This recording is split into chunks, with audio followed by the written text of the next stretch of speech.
Hello दोस्तों, comic story अड्डा पे आपका स्वागत है। तो आज मैं लेकर आई हूँ राज कॉमिक से। कॉमिक का नाम है खूनी वसीयत। तो आज थोड़ा मुझे जुकाम की वजह से मेरी आवाज़ थोड़ी चेंज आने वाली है, लेकिन मैंने सोचा था कॉमिक को बाद में पढ़ती हूँ, लेकिन मेरा कॉमिक पढ़ने का थोड़ा ज़्यादा ही मन था। बट मेरी आवाज़ को थोड़ा बहुत ऊपर नीचे से इग्नोर कर दीजिएगा। और अब चलिए बढ़ते हैं सीधा अपनी कॉमिक की तरफ। कॉमिक का नाम है खूनी वसीयत। और टाइम ना वेस्ट करते हुए आप लोग भी प्लीज़ चैनल को कर लीजिए सब्सक्राइब। और ये है हमारी कॉमिक का टाइटल, राज कॉमिक्स। और यहाँ से हमारी कॉमिक शुरू होती है। इसके चित्रांकन है जगदीश पंकज, लेखिका है सरिता भारती, संपादक है मनीष चंद्र गुप्त। न्यूज न्यूज क्रिटिक अखबार के एडिटर हरिकृष्ण मेहता अपने वर्तमान पद से मुक्त होकर राष्ट्रपति के प्रेस सचिव बनने जा रहे हैं। उन्हें शानदार विदाई दी गई। दोस्तों, आपके सहयोग और सम्मान के लिए मैं हृदय से आभारी हूँ।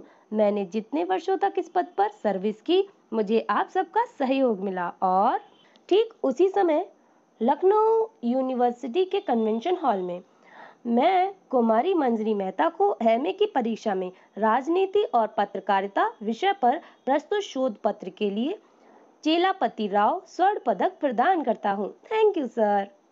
अब क्या करने का इरादा है मंजरी? पढ़ाई तो खत्म हो गई। डैडी के पास दिल्ली जा रही हूँ, शायद किसी अखबार के दफ्तर में नौकरी मिल जाए। फिर दोनों अपने छात्रावास में चली गईं। दूसरे दिन मंजरी दिल्ली के लिए रवाना हो गई। लगभग 1 घंटे बाद, आओ बेटी, आज मेरा सर गर्व से ऊंचा हो गया है। आज के अखबार में तुम्हारी फोटो छपी है। डैडी, अब यह सब आपके आशीर्वाद और मार्गदर्शन का ही परिणाम है। ठीक है, अब अंदर चलो। बेटी, आज अगर तुम्हारी माँ जीवित होती तो कितना खुश होती। धीरज रखिए डैडी, नहीं तो मैं रो पड़ूंगी। सुनो बेटी, पिछले हफ्ते ही राजा टाइम के मालिक मिस्टर जी डी पोद्दार का स्वर्गवास हुआ है। यह अखबार अब उनके लड़के अशोक पोद्दार के हाथों में आ गया है। मैं चाहता हूँ कि तुम उसके यहाँ सर्विस करते हुए अशोक की सहायता करो। तो फिर आप उसे फोन करिए ना डैडी। हेलो अशोक, कैसे हो भाई? पोद्दार साहब की मौत का बहुत दुख है। अरे नहीं भाई, मैंने पत्रकारिता की दुनिया छोड़ दी है। हाँ हाँ, राष्ट्रपति भवन से अच्छी जगह अब और क्या हो सकती है। पर मैं मंजरी को भेज सकता हूँ। हाँ, वही कल 11 बजे। ओके। लो भाई, उसे वाकई तुम्हारी जरूरत है। कल 11 बजे का समय दिया है उसने। Thank you so much daddy. दूसरे दिन पोद्दार के शानदार ऑफिस में। सर, फिर मेरे लिए क्या आज्ञा है? अरे आज्ञा कैसी, मेहता साहब की गोल्ड मेडल प्राप्त खूबसूरत बेटी को ना करने की हिम्मत मैं नहीं कर सकता। तुम्हारी नौकरी पक्की। जाओ, रूम नंबर 3 में मिस्टर रवि से मिल लो। रूम नंबर 3 में पहुंचकर आप ही मिस्टर रवि करना है। सीनियर रिपोर्टर, मेरा नाम मंजरी मेहता है। ओह, तो आपको ही मेरे साथ लगाया गया है। You are newly appointed. Yes sir, you are my immediate boss. क्या मैं यहाँ बैठ सकती हूँ? श्योर, बैठिए। चाय लेंगी? No thanks. उधर अशोक पोद्दार के ऑफिस में वसीयत में यह भी लिखा है कि आप राज टाइम के मालिक तभी रह सकते हैं जब एक साल में इसकी प्रसार संख्या कम से कम एक बार न्यू दिल्ली टाइम से अधिक कर सकें। अरे जी हाँ, यह क्या शर्त है?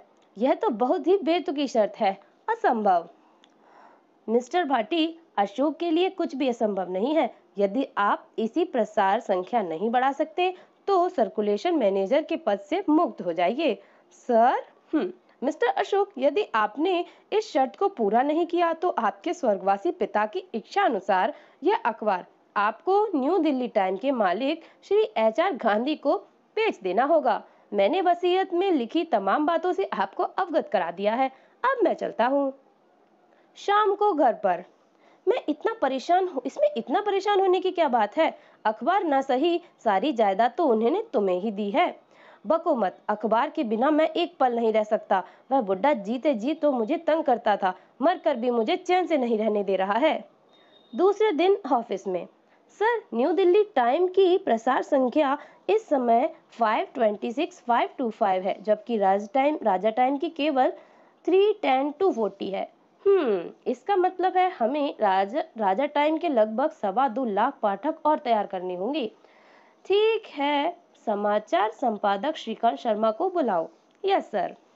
समाचार संपादक के आने पर, शर्मा जी, हमारे लिए यह सबसे जरूरी है कि हम किसी भी तरह इस अखबार को अपने हाथों में ही बनाए रखें, इसीलिए जरूरी है इसमें नई जान डाली जाए। यस सर, ऐसा ही होना चाहिए। क्या होना चाहिए ऐसा ही? आप अब तक क्या करते रहे हैं? सर, आजकल आजकल खबर ही कुछ ऐसी आ रही है कि शट अप, खबरें आती नहीं, खोद कर निकालनी पड़ती है। हमें अपने अखबार को नंबर 1 पर लाने के लिए इसमें वह सब कुछ छापना होगा जो दूसरे अखबारों में नहीं छप रहा। अगली सुबह समाचार संपादक के कमरे में, रवि, तुमने प्रदीप सन्याल का नाम सुना है? वही जिसने सेंट्रल जेल से भागने की कोशिश की है? जी नहीं mister senior reporter, Pradeep Sanyal ने एक मासूम बच्ची का गला घोट दिया था। That's right. रवि, तुम्हारा दिमाग आजकल कहाँ रहता है? सर, इस किस्म की खबरें अब काफी पुरानी पड़ चुकी हैं, मैं उन्हें नहीं पढ़ता। जी हाँ, और अब तुम यह कहोगे कि साप्ताहिक भविष्य में भी लोगों की दिलचस्पी नहीं रही? एग्जैक्टली सर, लोग अब जान गए हैं कि साप्ताहिक भविष्य हम यहीं बैठकर लिखते हैं। सर, आप प्रदीप सन्याल के बारे में कुछ कह रहे थे? हाँ, 2 दिन बाद तिहाड़ जेल के रेड चैम्बर में उसे बिजली की कुर्सी पर बिठाकर मृत्यु दंड दे दिया जाएगा। ओह, वेरी सैड। मौत की सजा इस तरह देना अमानुषिकता है। मैं तुम्हारी राय नहीं पूछ रहा हूँ रवि, देखो, लोगों को उसमें दिलचस्पी है। लोग यह भी जानना चाहेंगे कि वह अपने अंतिम समय में कैसा महसूस कर रहा है। जरूर चाहेंगे सर, हो सकता है उन्हें भी ऐसी कुर्सी पर बैठाना पड़ जाए। नॉनसेंस, यह मजाक का वक्त नहीं है रवि। हमें किसी भी तरह 1 साल में अखबार की सेल दुगनी करनी है। फिर प्रॉब्लम क्या है सर? न्यूज समाचारों की प्रॉब्लम है। लोग एक्साइटिंग यानी धड़ाके की खबरें चाहते हैं। ओह, यू मीन झटका झटके वाली? सर, मैं जेल में जाकर प्रदीप सन्याल से मिलूं? यही तो मुश्किल है, वह किसी से भी मिलने के लिए तैयार नहीं। हाँ, उसी चैम्बर में पहले एकनाथ सोलकर नाम का एक आदमी रह चुका है। जिसकी मौत की सजा निश्चित तारीख से 2 दिन पहले माफ कर दी गई थी। हाँ वही, तुम चाहो तो उसे मिलकर जेल की उस कोठरी के अनुभव प्राप्त कर सकते हो। वह आदमी रहता कहाँ है सर? मैं उसके आधार पर लेख तैयार करूंगी। वह यही है, तुम कॉन्फ्रेंस रूम में जाकर उसे मिल सकती हो। यस सर, मैं अभी उससे मिलकर आती हूँ। मंजरी वहां से चली गई। शर्मा जी, क्यों बेचारी इस लड़की को अभी से लाइन पर डाल रहे हो? कुछ दिन खेलने खाने दो। नहीं रवि, मामला सीरियस है। अखबार की सेल न्यू दिल्ली टाइम से ज्यादा नहीं हुई तो वसीयत के मुताबिक अखबार हाथ से निकल जाएगा। और उधर कॉन्फ्रेंस रूम में, अरे अपुन को ऐसा वैसा कुछ अनुभव नहीं होने का मेम साहब। अपुन साला मरता तब न कुछ होता। क्यों? 2 दिन बाद तुमको मरना ही था। देखो मेम साहब, मैं एक बात बोलता हूँ, पर अखबार में इसको छापने का नहीं। वादा करते हो तो बोलो। बोलो, मैं वादा करती हूँ। मेम साहब, ये बात किसी को बोलने का नहीं है। उधरिच हमने एक सुरंग बनाया बाहर जाने के वास्ते, पर अब तो उसका कोई फायदा ही नहीं। सन्याल को मालूम ही नहीं कि वहाँ कोई सुरंग है। ओह, थैंक यू मिस्टर सोलकर। थोड़ी और पियोगे तो बोतल तुम्हारे लिए है। फिर मंजरी ने और कई तरह की जानकारी हासिल की और वहां से चली गई। और अपने ऑफिस में पहुंचकर, सर, अगर किसी तरह प्रदीप सन्याल जेल से फरार हो जाए तो हमारे पास फैंटास्टिक न्यूज होगी। ठीक है, जरा तुम यहीं ठहरो, मैं अभी आता हूँ। मंजरी, तुम जरूर एक दिन नाम कमाओगी। शर्मा जी, प्रदीप सन्याल के वकील से बुद्धा पार्क में शाम को 7 बजे हमारी एक मुलाकात तय करो। यस सर, और शाम को 7 बजे बुद्धा पार्क में। चावला साहब, क्या आप अपने मुवक्किल प्रदीप सन्याल की जान बचाना चाहते हो? फौजदार साहब, राष्ट्रपति भी उसकी प्रार्थना ठुकरा चुके हैं। अब यह कैसे संभव हो सकता है? हो सकता है आपको मेरे एक पत्रकार की मुलाकात जेल में प्रदीप सन्याल से करवाने का प्रबंध कराना होगा। ठीक है, प्रबंध हो जाएगा कल शाम 4 बजे तक। Okay, done. और दूसरे दिन, ये लो मारुति DBA 8588 नीचे खड़ी है। तुम्हें 4 बजे तिहाड़ जेल पहुंचना है। और यस सर, मुझे उससे क्या बात करनी है यह मैं जानती हूँ। और जेल में पहुंचकर, हमने सुना है कि पिछले कैदी ने यहाँ से भागने के लिए यहीं कहीं एक सुरंग खोदी थी। खैर, अगर तुम यहाँ से मुक्त हो जाओ तो सबसे पहले क्या काम करोगे? स्ट्रिक्ट अटॉर्नी की हत्या करूंगा। उसने मुझे मुकदमे के दौरान जानवर कहा था। ओह, उसे ऐसा नहीं कहना चाहिए था। इतना कहकर मंजरी वहां से चली आई। और बाहर आकर, वाह, शानदार मुलाकात रही। एक अच्छी स्टोरी बन सकती है। मुझे जल्दी से जल्दी ऑफिस पहुंचना चाहिए। अरे, क्या हो गया कार को? यह स्टार्ट क्यों नहीं हो रही? गाड़ी तो नई है। शुक्र है भगवान का जो गैरेज भी निकट है। फिर मंजरी निकट के ही गैरेज में एक मैकेनिक को बुला लाई। मेम साहब, बैटरी जवाब दे गई है, गैराज ले जानी पड़ेगी। ठीक है, ले जाओ, मैं टैक्सी से चली जाऊंगी। उसने एक टैक्सी रुकवाई। लगता है आज कोई टैक्सी भी नहीं मिलेगी, मुझे फोन कर देना चाहिए। टैक्सी नहीं रुकी। और पब्लिक बूथ में पहुंचकर उफ, सिक्का अटक गया। अब फोन भी नहीं हो सकता। सिर मुड़ाते ही ओले पड़ गए। अब क्या किया जाए? खैर, गैराज में ही चलती हूँ। और गैराज में पहुंचकर कितना समय और लगेगा? बैटरी चार्ज हो रही है मेम साहब, बस आधा घंटा और लगेगा। मंजरी गैराज के बाहर निकलकर किसी अन्य पब्लिक बूथ की तलाश करने लगी और शीघ्र ही, शुक्र है, फोन आखिर मिल ही गया। हेलो सर, आप अभी तक ऑफिस में हैं? मेरी कार खराब हो गई है, बस मैं अभी पहुंचती हूँ। क्या घर आऊँ? सुबह ठीक है, लेकिन स्टोरी अब कुछ नहीं हो सकता। ओह, और दूसरे दिन मृत्युदंड का कैदी प्रदीप सन्याल जेल से फरार, आज की ताजा खबर। अरे सॉरी, एक अखबार देना। सॉरी मैम साहब, अब कोई अखबार नहीं है। राजा टाइम ने आज तासु खबर छापी है। अरे, इसमें लिखा है रेड चैम्बर के नीचे एक सुरंग मिली है। इसमें लिखा है यह काम कालीचरण के ग्रुप का है। वह अभी इसी इलाके में कहीं होगा। यह भी संभावना है कि उसके पास कोई हथियार हो। हमें सावधान रहना चाहिए। नहीं साहब, आपको बोल तो दिया, राजा टाइम की कोई कॉपी नहीं है। फिर कोई दूसरा अखबार दे दीजिए, उसमें भी तो कोई खबर छपी होगी। नहीं देवी जी, राजा टाइम के अलावा यह खबर किसी भी अखबार में नहीं है। मंजरी अपनी कार की ओर बढ़ गई। उसने डिस्ट्रिक्ट अटॉर्नी की हत्या करने की बात कही थी। यह रिपोर्ट यदि फौरन पहुंच जाए तो मिड डे एडिशन में आ सकती है, लेकिन अटॉर्नी को भी तो होशियार करना जरूरी है। प्लाजा सिनेमा के गेट पर, सुनो भाई, मैं पत्रकार हूँ। मुझे डिस्ट्रिक्ट अटॉर्नी के घर से पता चला है कि वे अपनी फैमिली के साथ मॉर्निंग शो देखने यहाँ आए हुए हैं। मेरा उनसे मिलना बहुत जरूरी है। आप मैनेजर से मिल लीजिए। मैनेजर के रूम में पहुंचकर जब मंजरी ने उसे सारी बात बताई, इट इज डेंजरस, मैं उन्हें इन्फॉर्म करता हूँ। केवल इन्फॉर्म ही नहीं करना है, उनकी यहाँ से लौटने की सुरक्षा का इंतजाम भी करना होगा। ठीक है, इट इज माई ड्यूटी, मैं उन्हें बुलाता हूँ, आप बैठिए। ठीक है। और मंजरी उसी सुरक्षा के प्रबंध में वहां से अपने ऑफिस चल पड़ी।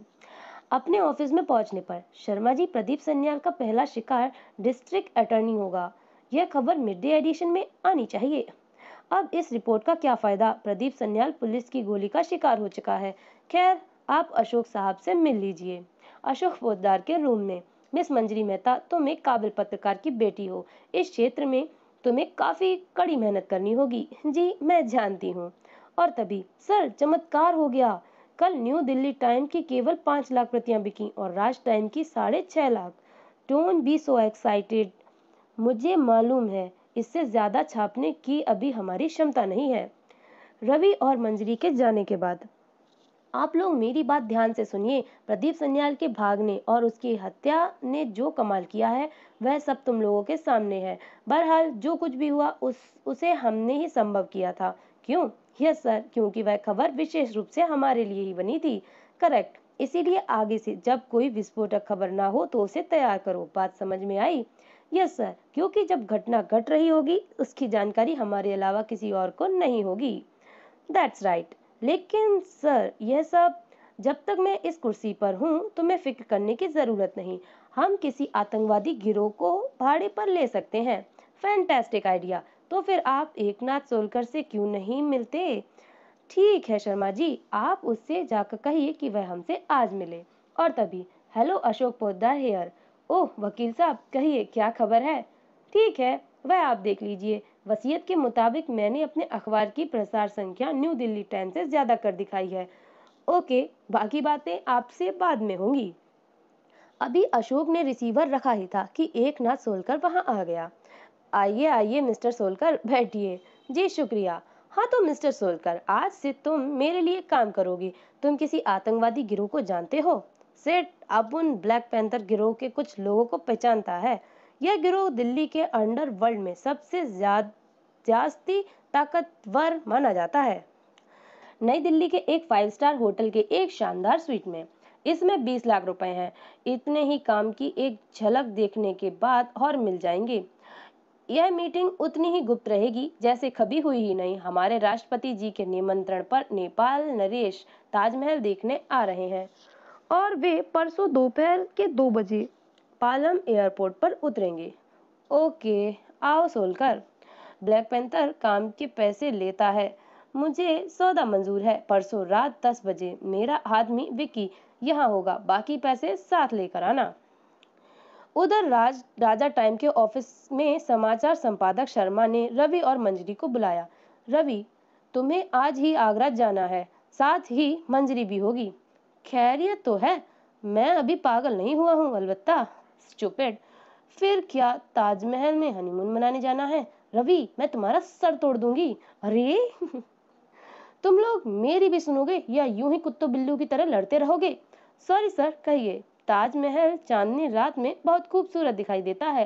देखो, परसों नेपाल के महाराजा यहाँ पहुंच रहे हैं। आते ही कार से वे ताजमहल देखने जाएंगे। परसों शरद पूर्णिमा है। इस रात बीच में मत बोलो, मतलब बीच में बोला। ताजमहल चांदनी रात में बहुत खूबसूरत दिखाई देता है। तुम दोनों को नेपाल नरेश के दौरे को अच्छी तरह से कवर करना है। Yes sir. फिर इतना घुमा फिरा कर क्यों कहा आपने? क्या इस रवि के बच्चे को कभी अक्ल नहीं आएगी, नालायक। 2 दिन बाद पालम एयरपोर्ट पर राष्ट्रपति और प्रधानमंत्री ने नेपाल नरेश का स्वागत किया। फिर वे उसी दिन आगरा के लिए कार से चल पड़े और ताजमहल की खूबसूरती देखकर तंग रह गए। उसी रात होटल की ओर लौटते हुए, ड्राइवर, गाड़ी बाएं ओर वाली सड़क पर मोड़ दो। चलो जल्दी करो। अच्छा, खबरदार कोई आगे बढ़ा तो भून दिया जाएगा। उफ रवि, यह तो नेपाल नरेश का अपहरण किया जा रहा है। चुप, बोलो मत, किसी तरह यहाँ से निकलो। मंजरी, तुम धीरे से निकल जाओ और किसी तरह खबर दिल्ली भेजो। जाओ जल्दी। और तुम मेरी फिक्र मत करो, मैं भी तुम्हारे पीछे आता हूँ। लेकिन कहाँ भागता है? इसे पकड़ो, मैं पत्रकार हूँ। चुप, ले चलो इसे। होटल के रिसेप्शन काउंटर पर, सॉरी मैडम, फोन नहीं किया जा सकता। सारा आगरा ब्लॉक कर दिया गया है। सारे संपर्क साधन रोक दिए गए हैं। ओह, मुझे किसी न किसी तरह आगरा से बाहर जाना चाहिए। सुबह के 4 बजे तक पेट्रोल पंप पर। सर, मैं मंजरी बोल रही हूँ। बड़ी मुश्किल से फोन मिला है। यहाँ महाराजा नेपाल का क्या? ओह, यह खबर छप चुकी है। अखबार हाथों हाथ बिक रहा है। कौन? यह शंकर पिल्ले कौन है? लेकिन सर, जी रवि का कुछ पता नहीं। ओके, आप इस खबर की बात कर रही थी मैडम? यह खबर तो राजा टाइम में छपी चुकी है। अभी अभी तो टैक्सी आपके सामने अखबार देकर गई है। महाराजा तो छूटकर अपने होटल में पहुंच गए हैं। क्या? कैसे छूटे वो? कहाँ छूटे? पूरी खबर छपी है, इसमें पढ़ लीजिए। दरअसल वे आतंकवादी गलती से महाराजा को पकड़ ले गए थे। यह माजरा क्या है? यह शंकर पिल्ले कौन है? मैं तो सोचती थी कि सबसे पहले यह खबर मैं दे रही हूँ। वापस होटल पर लौटने पर, आप कहाँ चली गई थी मैम? दिल्ली से मिस्टर अशोक पोद्दार का फोन आपके लिए। ओह, मिला दीजिए। मिस्टर रवि अभी लौटा नहीं? अभी नहीं, आप बैठिए, मैं ऑपरेटर से बात करती हूँ। यह रवि कहाँ रह गया? अब तक तो उसे आ जाना चाहिए था। और फोन मिलाने पर, हेलो हेलो मंजरी, तुम ठीक हो ना? हाँ, रवि को पुलिस ने पकड़ लिया था। वह अभी तुम्हारे पास आता होगा। मैंने उसे छुड़वा दिया है। जैसे ही वह आए तुम वापस दिल्ली चले आओ। यस सर, उसके आते ही हम वापस लौट आएंगे। जो खबर यहाँ आगरा में बैठकर हमारे पास नहीं, वह दिल्ली में उनके पास। लानत है हम पर। दिल्ली पहुंचने पर अपने ऑफिस में, हेलो बॉयज, आगरा में कैसी कटी? पुलिस की मार खाकर आ रहा हूँ। सर, यह शंकर पिल्ले कौन है? कोई रिपोर्टर है, सामने आना नहीं चाहता। ओह। थोड़ी देर बाद अशोक के ऑफिस में, सर, कल के अखबार की रिकॉर्ड सेल हुई है। न्यू दिल्ली टाइम बहुत पीछे रह गया है। क्यों न रहेगा पीछे? महाराज नेपाल के अपहरण और उन्हें छोड़ दिए जाने की पूरी स्टोरी सबसे पहले राजा टाइम में ही जो छपी थी। सर, स्टाफ में चर्चा है कि मिस मंजरी के मुताबिक कदम राजा टाइम के लिए बहुत शुभ साबित हो रहे हैं। क्यों ना हो भाई, आखिर बेटी किसकी है? शर्मा जी, मंजरी को 6 देशों के गुट निरपेक्ष सम्मेलन की रिपोर्ट कवर करने भेज दीजिए और रवि को जरा मेरे पास भेज दीजिए। वह ऑफिस आया है या नहीं? Yes sir. रवि के आने पर, रवि तुम्हें आज ही काहिरा जाना है। वहां मिस्र के राष्ट्रपति और इजराइल के प्रधानमंत्री की मुलाकात को तुम्हें कवर करना है। यस सर, यह मुलाकात कल होने वाली है। मैं आज शाम तक पहुंच जाऊंगा। Correct. Wish you good luck. Thank you sir. दूसरे दिन राज टाइम के संध्या संस्करण के मुख्य पृष्ठ पर, इजराइल के प्रधानमंत्री की काहिरा में हत्या, फिलिस्तीनी छापामारों का दावा। अच्छा। और सुबह होकर दर आवाज आते ही, आज की ताजा खबर, 6 राष्ट्रों के गुट निरपेक्ष सम्मेलन में भाग लेने आए स्वीडन के प्रधानमंत्री अपने कमरे में बेहोश पाए गए। न्यू दिल्ली टाइम के managing director mister HR Gandhi अपने ऑफिस में दहाड़ रहे थे। आग लगा दो इस अखबार में। तुम सब के सब निकम्मे हो। यह क्या हो रहा है? इतनी महत्वपूर्ण खबरें राजा टाइम को कहां से मिल रही हैं? सर, हमारे सारे अनुभवी पत्रकार फील्ड में हैं, लेकिन मुझे इस लेकिन का ही जवाब चाहिए रामस्वामी। खबर हमारे पास बाद में पहुंचती है और वहां छप भी जाती है। सर, ताज्जुब है कि इजराइल के प्रधानमंत्री की हत्या और स्वीडन के प्रधानमंत्री की बेहोशी की खबर दोनों ही सरकारों ने गुप्त रखी थी। लेकिन अपनी बकबक बंद करो और पता लगाओ कि ये शंकर पिल्ले कौन है। मैं पता लगा चुका हूँ सर, इस नाम का कोई रिपोर्टर फील्ड में है ही नहीं। फिर ठीक है, कालीचरण को कांटेक्ट करो और जैसे ही रवि खन्ना काहिरा से लौटे उसका अपहरण करा दो। 2 दिन बाद एयरपोर्ट पर रवि खन्ना को रिसीव करने मंजरी के अलावा कोई नहीं आया था। हेलो रवि, यात्रा कैसी रही? A1। तुम कैसी हो? काश तुम भी मेरे साथ होती तो बड़ा मजा रहता, लेकिन और कोई नहीं आया क्या? नहीं, आओ मैं कार लेकर आई हूँ। और बाहर कार में, रवि 2 दिन से मैं बहुत ज्यादा परेशान हूँ। बात क्या है? कोई खास वजह? समझ में नहीं आता कि मेरी रिपोर्टिंग ऑफिस में पहुंचने से पहले ही खबर पहुंच जाती है और छप भी जाती है। इसमें परेशान होने की जरूरत नहीं। हो सकता है कोई और भी रिपोर्टिंग कर रहा हो। कौन हो सकता है? मैंने अच्छी तरह पता लगवाया लिया। शंकर पिल्ले नाम का कोई रिपोर्टर है ही नहीं। हो सकता है वह अपना नाम गुप्त रखना चाहता हो, लेकिन ताज्जुब मुझे भी है, इजराइल के प्रधानमंत्री की हत्या की खबर यहाँ कैसे पहुंची? नहीं, क्या मुसीबत है? यह खबर तुमने नहीं भेजी थी? नहीं, संपर्क के सारे साधन रोक दिए गए थे। रवि, तुम मुझसे झूठ तो नहीं बोल रहे? मुझे इसमें कुछ गड़बड़ घोटाला मालूम देता है। कहीं तुम्हारा दूसरा नाम शंकर पिल्ले तो नहीं? कैसी बात करती हो? एक ही समय में 2 जगह कैसे हो सकता हूँ? यह तुम्हें मैं बताऊंगा बच्चे। अपनी खैरियत चाहते हो तो सेकंड में अपनी कार का दरवाजा खोल दो, इस तरफ गाड़ी खड़ी काली कार में बैठ जाओ, चलो। रवि ने चुपचाप काली गाड़ी में बैठना उचित समझा। फिर रवि के बैठते ही काली कार तेजी से आगे निकल गई। मंजरी ने राजा टाइम के ऑफिस में पहुंचकर सारी बात अपने संपादक शर्मा जी को बताई। सर, गजब हो गया। एयरपोर्ट से आते रवि का अपहरण हो गया।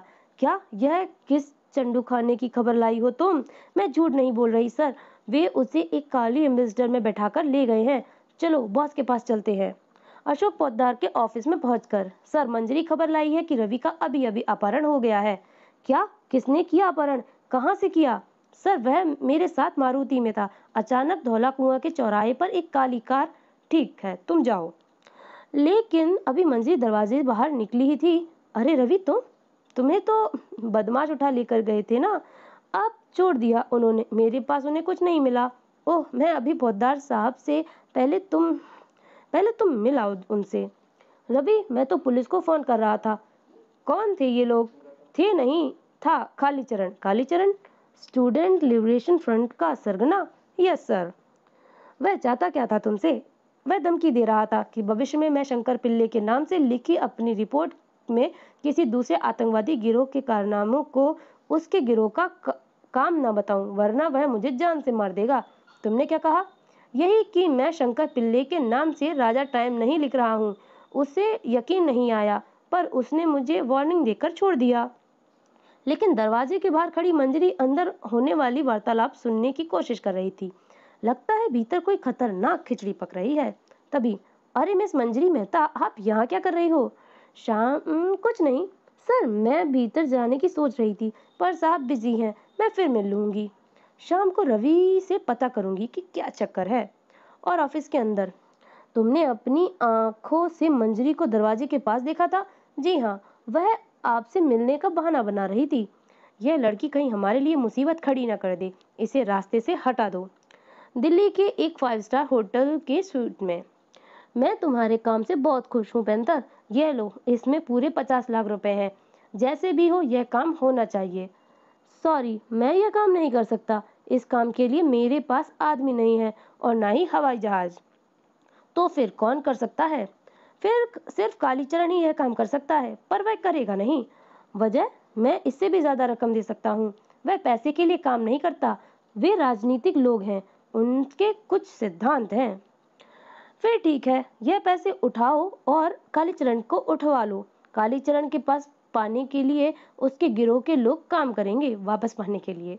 डन, यह काम मैं कर सकता हूँ। उसे कहाँ पहुँचाना होगा? कहीं नहीं, उसे अपने पास रखना जब तक यह काम ना हो जाए। और उधर शाम को घर जाते समय, क्या हुआ था रवि? मुझे पूरी बात बताओ। मैं तो बहुत डर गई थी। मैं तुम्हें खोना नहीं चाहती। मैं भी।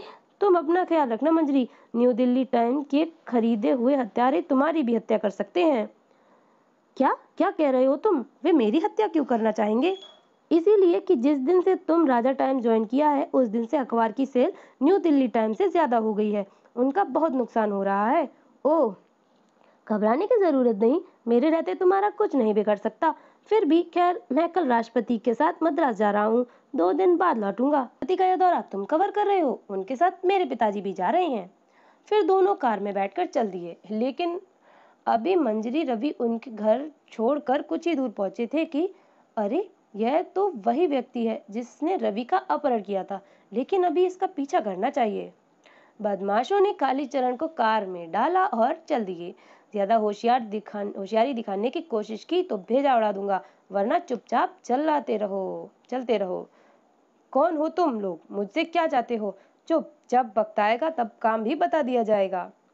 रात को 10 बजे मंजरी ने अपने घर से अशोक पोद्दार को उसके घर फोन किया। हेलो सर, मैं अंजलि बोल रही हूँ घर से। सर, अभी थोड़ी देर पहले मैंने उस आदमी का अपहरण होते देखा जिसने रवि का अपहरण किया था। जी हाँ, मैंने वह जगह भी देख ली है जहाँ उसे रखा गया है। ठीक है सर। तुम किसके अपहरण की बात कर रही थी? रवि ने उसका नाम कालीचरण बताया था। वह एक खतरनाक आदमी है। कालीचरण? वह तो स्टूडेंट लिबरेशन फ्रंट का सरगना है। उसने सरकार की नाक में दम कर रखा है। फिर तो उसे फौरन गिरफ्तार करवाना चाहिए। मुझे मालूम है वह इस वक्त कहाँ है। नहीं बेटी, बिना किसी सबूत अथवा कारण के हम उसे गिरफ्तार नहीं कर सकते, और इस वक्त उसे छेड़ना भी ठीक नहीं। ऐसा क्यों? कल मैं राष्ट्रपति के साथ ऑल इंडिया स्टूडेंट फोरम के सालाना जलसे में भाग लेने मद्रास जा रहा हूँ। अगर स्टूडेंट उसकी गिरफ्तारी से भड़क गए तो हमारा प्रोग्राम बीच में रह जाएगा। ओह। फिर दोनों अपने कमरे में सोने चले गए। दूसरे दिन अशोक पोद्दार के ऑफिस में। आपने बुलाया था सर? हाँ, आओ मंजरी। वाकई कल तो तुमने कमाल कर दिया। मेरा आदमी उस जगह पर निगाह रखे हुए है जहाँ कालीचरण को अगवा कर रखा गया है। इस बार जब उसके बारे में खबर छपेगी तो शंकर पिल्ले के साथ तुम्हारा नाम भी छपेगा। मंजरी वापस अपने केबिन में चली गई। बॉस को उस जगह का पता कैसे चला? मैंने तो फोन पर ऐसा कुछ नहीं बताया। कहीं बॉस ही तो कोई खतरनाक खेल नहीं खेल रहा? कहीं ऐसा तो नहीं कि बॉस ने ही किसी आतंकवादी गिरोह को किराए पर लिया हो और उससे ही सारे कांड करवा रहा हो? लेकिन जब वह किसी नतीजे पर नहीं पहुंची तो अपने दिमाग की सोच को झटक कर अपने काम में लग गई। उधर उस 5 सितारा होटल के स्वीट में।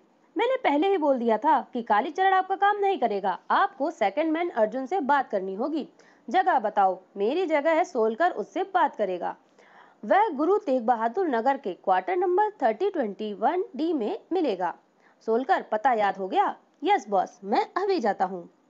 अर्जुन सिंह के पास पहुंचने पर, ठीक है, मुझे तुम्हारी शर्त मंजूर है, लेकिन अगर कालीचरण को कुछ हुआ तो मैं तुम्हें पाताल से भी खोज निकालूंगा। घबराओ मत, इसे रखो। इसमें 20 लाख हार्ड कैश है, बाकी के 10 लाख काम हो जाने के बाद। शाम को जब मंजरी ऑफिस से अपने घर पहुंची तो घर में अपने आप को अकेला पाकर उसे डर लगने लगा। अगर यहाँ अकेले पाकर किसी ने मेरी हत्या कर दी तो? लेकिन तभी टन टन कॉल बजा। फोन बजा। इस समय कौन हो सकता है? अच्छा नहीं, गेट डोरबेल बजी। यह औरत कौन है? तुम्हारा नाम मंजरी मेहता है? जी हाँ। और आप? मैं गीता पोद्दार हूँ। अशोक पोद्दार मेरे पति हैं। ओह, मिस मंजरी, मेरे पति इन दिनों रात भर घर से गायब रहते हैं। सुना है वे यहाँ आते हैं। आपको गलतफहमी हुई है। ऑफिस के अलावा मेरे उनसे कोई संबंध नहीं। देखो, झूठ बोलने का परिणाम बहुत बुरा होगा। आप इस वक्त तैश में हैं और नहीं जानती आप क्या कह रही हैं। आप बैठिए, मैं आपके लिए चाय लाती हूँ। शीघ्र ही मंजरी चाय की 2 ट्रे हाथों में उठाए लौटी, लेकिन ओह, खिड़की से किसी ने उसे गोली चला दी। खट! उफ! नहीं, बचिए! ट्रे हाथ से गिर गई। हे भगवान, आपको तो गोली लगी है। कौन था ये? आह, खुद ही तो गोली चलवाई और अब पूछती हो कौन था वह? आप गलत सोच रही हैं। मैडम, मैं नहीं जानती वह कौन था। पता नहीं वह हम दोनों में से किसकी हत्या करना चाहता था। चलिए, मैं आपको हॉस्पिटल ले चलती हूँ। नहीं, हॉस्पिटल नहीं, मुझे मेरे घर ले चलो। आह, उफ! गीता को लेकर मंजरी मारुति में तेज रफ्तार से दौड़ पड़ी। घबराइए मत, गोली कंधे में लगी है, हिम्मत रखिए, हम अभी घर पहुंचने वाले हैं। अशोक पोद्दार की कोठी पर। अरे खून! क्या हुआ बीबी जी आपको? घबराने की कोई बात नहीं, तुम फौरन पोद्दार साहब को बुलाओ। वे तो घर में नहीं है, मैं डॉक्टर को बुलाता हूँ। ठीक है, जल्दी करो। नौकर के जाने के बाद, नहीं, लेटी रहो, डॉक्टर आने ही वाला है। नहीं, वह मुझे मार डालेगा। आज शाम मेरा उससे बहुत झगड़ा हुआ था। वह बार बार किसी से फोन पर तुम्हारा नाम लेकर बात कर रहा था। आपने समझा कि वह मेरे पास आता जाता है। हाँ, मैंने यही समझा था। जरूर उसी ने मुझ पर गोली चलवाई होगी। तुम आओ मेरे साथ। आह, मेरे पास वक्त बहुत कम है। उफ! कहाँ जा रही हैं आप? गिर पड़ेंगी। ठहरो, मेरा सहारा ले लो। स्टडी रूम में पहुंचकर, वह अशोक का निजी स्टडी रूम है। इसमें वह मुझे कभी नहीं आने देता। पता नहीं वह क्या करता रहता है। वह सेब खोलो। आह, आज मैं पता लगा कर रहूंगी कि वह किसको चिट्ठियां लिखता है। सेफ, उसकी चाबी, उसका कॉम्बिनेशन नंबर है 744080। जल्दी करो, मुझे कुर्सी पर बैठा दो। मंजरी ने सेफ खोली। जल्दी से खोलो इसे और मुझे पढ़कर सुनाओ। ये लीजिए लिफाफा, लेकिन पढ़कर। मैंने जो कहा वह करो। नहीं, यह नहीं हो सकता। क्या लिखा है इसमें? लो, खुद ही पढ़ लो। पत्र पढ़ने पर, हे भगवान, यह तो कल के अखबार में छपने वाली न्यूज है। मैं इस पर विश्वास नहीं कर सकती। ओह, मेरे पिता रवि, नहीं। तभी तुम्हें इस खबर पर विश्वास कर लेना चाहिए गीता। मैं इसी लिफाफे के लिए यहाँ आया हूँ। नहीं, तुम ऐसा नहीं कर सकते। मैं नहीं जानती थी कि तुम इस हद तक गिर सकते हो। बेवकूफ लड़की, तूने तरक्की का सुनहरा अवसर खो दिया। नहीं, यह बकवास बंद कर हत्यारे। अचानक, अब सुबह तक तेरी जुबान बंद रहेगी, मेरी नन्ही गुड़िया। आह, बेचारी। गीता, लाओ इस कमरे की डुप्लीकेट चाबी मुझे दे दो। मौत तो तुम्हें आनी ही है। बस सुबह तक इंतजार करना होगा। लेकिन मुझे ताज्जुब है कि गोली ने तुम्हारा भेजा क्यों नहीं उड़ा दिया। ब्लैक पैंथर के लोगों का निशाना शायद पक्का नहीं है। तुम मुझे मारना चाहते थे, क्यों? आखिर क्यों? मैं तुम्हारी चकचक से परेशान हो उठा था, ऊपर से तुम्हारी मेरे काम में जासूसी। तुम जान गई थी कि मैं नकाब लगाकर ब्लैक पैंथर के पास जाता हूँ। हाँ, लेकिन मैंने इसे गुप्त रखा था। मैं औरत का भरोसा नहीं करता। लेकिन तुमने यह खेल शुरू ही क्यों किया? तुम्हें किस चीज की कमी थी? अगर मेरे बाप ने अपनी वसीयत में वह शर्त ना रखी होती तो यह खेल कभी शुरू ही नहीं होता। और मौत का यह खेल जब एक बार शुरू हुआ तो मुझे मजा आने लगा। लेकिन अब तो आपके अखबार की सेल न्यू दिल्ली टाइम्स से ज्यादा हो गई है। अब तो इस मौत के खेल को बंद कर दीजिए। नहीं, अब बंद नहीं हो सकता। और कहकर अशोक कमरे से बाहर निकला और बाहर का दरवाजा लॉक कर दिया। अब देखता हूँ तुम्हें कौन बचाता है। लेकिन कोठी के बाहर आने पर, साहब जी, बीबी जी, तुम मेरे साथ आओ। शंभू, मैंने उसे हॉस्पिटल भेज दिया था। सॉरी डॉक्टर, कोई बात नहीं। इधर बंद कमरे में। उठो बहन, आंखें खोलो, हमारी जिंदगी खतरे में है। शीघ्र ही मंजरी को होश आ गया। हमें किसी भी तरह से यहाँ से बाहर निकलना होगा, अन्यथा कोई नहीं बचेगा। राष्ट्रपति का विमान सुबह 6 बजे मद्रास से वापस दिल्ली आ रहा है। लेकिन हम क्या कर सकते हैं बहन? बाहर हमारी आवाज सुनने वाला कोई नहीं है। कैसे भी हमें उन्हें बचाना होगा। उसमें मेरे पिता और रवि भी होगा। उफ! कमरे में एक भी खिड़की या रोशनदान नहीं है। यह क्या, फायर अलार्म? हाँ, बाथरूम में एक छोटी सी खिड़की है, पर वह काफी ऊंची है। अभी मिल गई तरकीब। यहाँ माचिस है, देखो शायद किसी दराज में हो। फिर मंजरी ने एक दराज में माचिस ढूंढ निकाली और अखबार जलाकर, ओह अलार्म बहुत ऊंचा है, आग वहां पहुंचना मुश्किल है, फिर कोशिश करो। पुनः कोशिश करने पर मंजरी गिर पड़ी। हे भगवान, क्या हम यहीं जलकर मर जाएंगे? और चारों तरफ आग लग गई। ओह, लगता है मैडम धुएं की घुटन से चोट की अत्यधिक पीड़ा के कारण बेहोश हो गई हैं। और तभी ओह, फायर अलार्म बज उठा, शायद कोई आवाज सुन ले। तभी वहां फायर गाड़ी आ गई।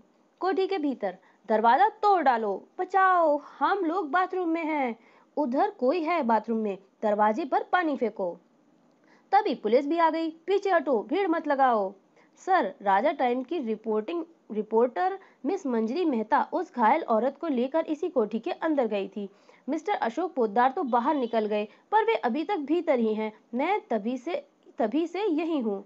जरा देखिए इंस्पेक्टर, मुझे कुछ गड़बड़ी लगती है। तभी दो कर्मचारी मंजरी को पकड़े हुए बाहर आए। छोड़ दो मुझे, फौरन पुलिस स्टेशन पहुंचना है। गड़बड़ मत कर लड़की। हैं? यही है वह लड़की इंस्पेक्टर साहब, छोड़ दो इसे।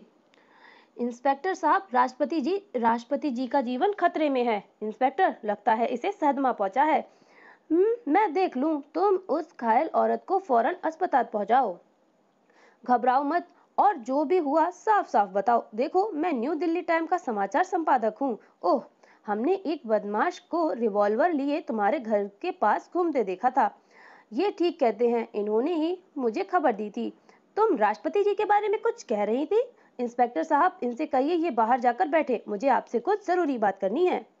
रामास्वामी और वह युवक बाहर आ गए। लड़की बहुत तेज है, पर वह उसकी हत्या क्यों करना चाहता था? क्या इस घटना पर कोई कहानी बन सकती है? सर, यह तो मामूली सी खबर है, इससे तो दुश्मनों को ही पब्लिसिटी मिलेगी। तभी, सर, मामला क्या है? रामास्वामी, तुम थाने पहुंचो, कुछ देर में मैं वहां आता हूँ। फिलहाल मैं कंट्रोल रूम जा रहा हूँ। पुलिस कंट्रोल रूम में। जल्दी करो, मैं पूरी कोशिश कर रहा हूँ सर। ये लीजिए सर, लाइन मिल गई, लाओ। मद्रास का Meenambakkam airport. Yes, Madras airport. Police commissioner Delhi. Yes sir, कहिए। सॉरी सर, राष्ट्रपति जी का जहाज तो यहाँ से 10 मिनट हुए चला गया। क्या? Yes sir. जी सर, मैं कनेक्ट करने की कोशिश करता हूँ। ओके सर, मैं गवर्नर के सेक्रेटरी से बात करके एयरफोर्स की मदद लेने की कोशिश करता हूँ। Okay sir. एयरपोर्ट के कंट्रोल रूम में। कृष्णस्वामी, फौरन राष्ट्रपति जी के प्लेन के पायलट से कांटेक्ट करो, उससे कहो प्लेन को खतरा है, रास्ते में कोई दूसरा जहाज उस पर हमला कर सकता है। क्या कह रहे हैं सर? जहाज में तो कोई गलत एलिमेंट नहीं। क्या कहा जा सकता है? वैसे काफी तगड़ी चेकिंग की गई थी। जल्दी करो। Yes sir. इंडियन एयरफोर्स का विशेष विमान राष्ट्रपति को लेकर आकाश में दिल्ली की ओर जा रहा था। उसी समय आकाश में एक दूसरा विमान दिखाई दिया। माइकल, होशियारी से, शीघ्र ही हम राष्ट्रपति के विमान के करीब होंगे। एकदम से झपट कर काम करना है। फिक्र मत करो माइकल 20 साल एयरफोर्स में नौकरी कर चुका हूँ। राष्ट्रपति के विमान का pilot. Hello hello, PI-204। Yes. What? Oh no, अभी तो कोई जहाज नजर नहीं आ रहा। Okay, over. क्या मामला है? प्लेन को खतरा है, सबको सतर्क कर दो। नहीं, ठहरो, कुछ मत कहो। और उसी समय शीघ्र ही आकाश में अर्जुन सिंह के जहाज को इंडियन एयरफोर्स के जहाजों ने घेर लिया। तुम्हें चारों तरफ से घेर लिया गया है। सबसे नजदीकी हैदराबाद के एयरपोर्ट पर लैंड करो फौरन, वरना उड़ा दिए जाओगे। पालम पर राष्ट्रपति का जहाज सकुशल उतर गया। दूसरी ओर अशोक पोद्दार के ऑफिस में। यह लो, एयर क्रैश की यह खबर आज के अखबार में मुख्य पृष्ठ पर भेज दो। खबरदार, हिले तो गोली मार दूंगा। तुम्हारा खेल खत्म हो गया पोद्दार। इंस्पेक्टर गोखले, लिफाफा कब्जे में करो। Police commissioner. तभी वहां मंजरी भी पहुंच गई। सर, आपकी गिरफ्तारी की खबर मुख्य पेज पर भेज दी है। You shut up. Thank you miss Manjari. चलो। मंजरी घर पर। शाबाश बेटी, आज तुमने फिर से मेरा सर गर्व से ऊंचा कर दिया। Thank you daddy. मंजरी, वाकई आज तुमने कमाल कर दिखाया। मैं अपने आप को बहुत छोटा महसूस कर रहा हूँ। ऐसा सोचते रहोगे तो सुखी रहोगे। हा हा हा। और इस तरह एक असली रिपोर्टर होने के नाते मंजरी ने अशोक पोद्दार की पोल खोल दी और कुछ बहुत बड़ी घटना होने से बचा लिया। तो बताइए आपको ये कॉमिक कैसी लगी, जिसका नाम था खूनी वसीयत। तो फिलहाल मैं मिलती हूँ नेक्स्ट कॉमिक में, और जाने से पहले अगर आपको कॉमिक पसंद आई हो तो वीडियो को लाइक कीजिएगा और चैनल को सब्सक्राइब करना बिल्कुल भी ना भूलिएगा। और मैं मिलती हूँ नेक्स्ट और कोई दूसरी कॉमिक में। Thank you.